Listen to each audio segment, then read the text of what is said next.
hoću reći, ne samo da nas vi slušate tu, nego nas slušaju u našoj lijepoj domovini Hrvatskoj i po cijelom svijetu, zahvaljujući emisiji Od naroda za narod, a specijalno našem velikom prijatelju, glazbeniku Mariju Perković, koji održava ovu emisiju već puno godina.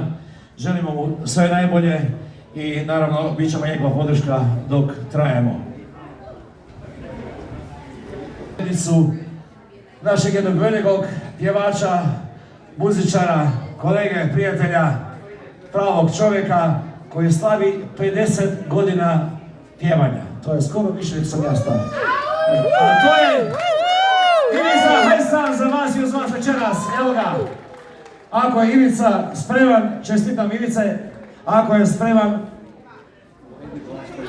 i za pjesmu i za Hrvatsku. Idemo dalje, evo ga, počinjemo večeras i pa tako skroz do 2 sata ujutro ili koliko već bude, dok nas bude. Ok, Ivice, izvoli, sve najbolje.